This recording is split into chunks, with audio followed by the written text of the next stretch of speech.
घंटिया साढ़ा चुला जाएगा तो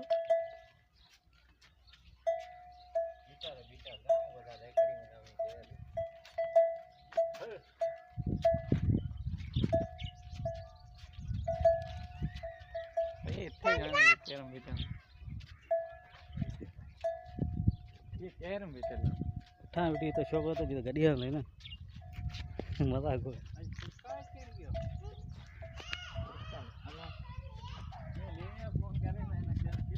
पतिया फोन कर रहे हो।